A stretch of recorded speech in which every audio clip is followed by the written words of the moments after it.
Abay talagang respetado na nga agad neto ni LeBron James ang bagong Lakers player nilang ito.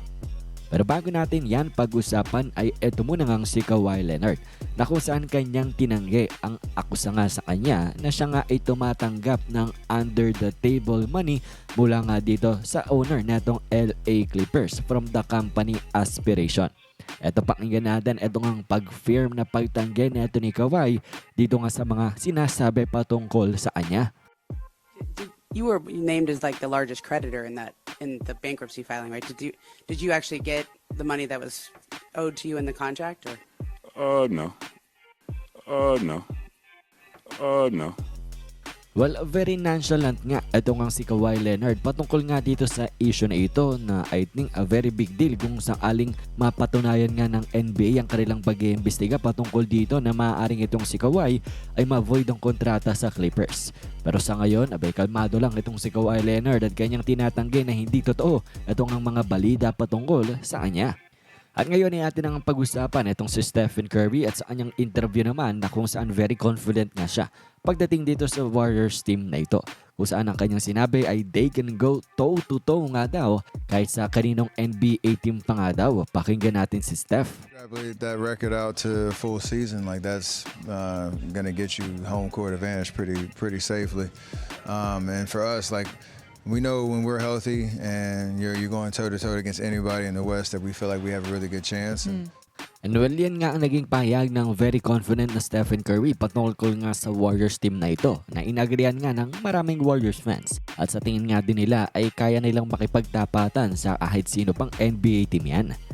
At ngayon ay pag-usapan na natin itong ang si LeBron James at dito nga sa media interview, dito nga sa media day ng Lakers. Abay parang etong si LeBron James ay napapagod nga in taking photos lang dahil for 23 years straight ay kanyang ginagawa na ito. Silipin natin ang video clip na ito.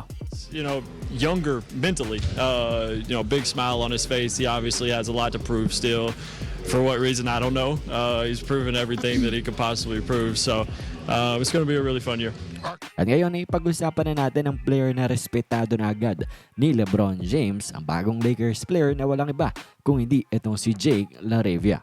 Wala tanong kasi ng reporter itong si LeBron patungkol sa mga new addition na itong LA Lakers na nabanggit niya nga nila ay si Marcus Smart and DeAndre Ayton. Ano ba itong si LeBron James go out of his way para sabihin na pati rin daw itong si Jake LaRavia ay new addition dito sa team ng LA Lakers. Walang reporter kasi parang dinisrespect itong si Jake na hindi dinagdag dun sa mga new additions ng Lakers. Kaya naman itong si LeBron James sets the record straight at tinama siya na idagdag mo. Ito nga si Jake LaRavia na dahil bagong player nga rin siya ng Lakers. Ito nga yung pagpapakita ni LeBron James ng kanyang respect. Dito nga kay Jake LaRavia, pagpapakita rin ng kanyang great leadership pagdating nga sa pagmamanage ng team chemistry nila. At actually, pati nga si Austin Reeves ay binigyang respect. Ito nga si Jake LaRavia kung saan pinredict neto ni Austin na siya nga daw ay magkakaroon ng breakout year. Magkakaroon daw ng magandang season. Itong si Jake LaRavia, ngayong nandito na siya sa Lakers. Pakinggan natin. Competitive that, competes on every possession, and then bringing in Jake and then DeAndre. Honestly think Jake's going to have a really, really, really good season.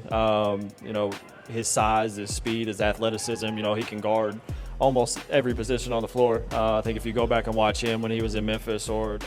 So definitely isa nga siya sa mga aabangan ng mga Lakers fans na player nang dahil itong si LeBron pati na rin si Austin ay respetado itong si Jake LaRavia.